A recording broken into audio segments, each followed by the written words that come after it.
es dans quel état d'esprit en cheval de France? Content d'y être, motivé comme un cadet, comme en 99. Et ouais, pressé d'être dimanche quand même. Ça fait depuis 10 jours je fais attention de ne pas trop sortir, de ne pas aller voir trop de monde avec les épidémies de gastro. Ce serait dommage de choper une merde alors que ça fait depuis le mois de juin que je prépare ce mois de janvier, comme chaque année hein, d'un autre côté. Donc non, je suis très content, très pressé d'y être et d'en découdre dimanche sur Football Circuit. Qu'est-ce que tu en penses justement sur ce circuit? Est-ce qu'il te plaît?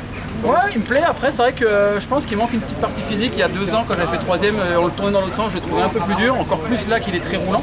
Donc il va falloir pas faire vraiment de fautes tactiques. L'année dernière, Francis Mouret avait fait 20 mètres devant. C'était juste avant la ligne d'arrivée. Il avait super bien joué. Donc je pense qu'il faudra être bon à ce niveau-là. Mais c'est un parcours complet, sur un cadre assez extraordinaire, donc ça créera un homme fort, ça c'est sûr. La donne a changé dans les 15 derniers jours avec les routiers, on va dire, qui sont arrivés. Comment tu imagines la course? Est-ce qu'un coureur vraiment, est-ce que Clément est au-dessus? Le fait que les routiers arrivent, ça fait de la concurrence en plus, parce que ce soit Clément Russo, Fabien Doubet ou Kevin Le Danois qui font un programme très allégé, ils seront performants dimanche, ça c'est sûr. Ils ont la classe, ils ont le talent, ils aiment le cyclocross. Après, j'ose espérer qu'ils vont manquer un petit peu de rythme. Clément, lui, c'est quand même une classe au-dessus.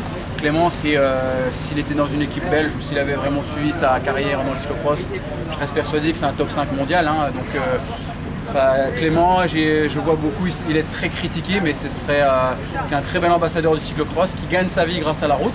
Et moi, ça me donne envie justement de pouvoir peut-être d'ici 2-3 ans lui proposer un vrai contrat comme ça se fait en Belgique.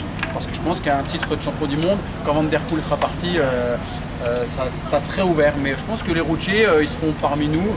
Moi, j'ai donné 10 noms qui peuvent être champions de France. Et il y a beaucoup de routiers, oui.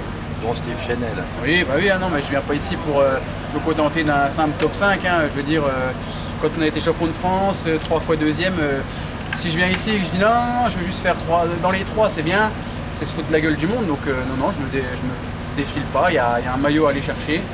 Et puis le lot de consolation, ce serait la 2e et la 3e place. Donc il y a des ambitions, c'est sûr.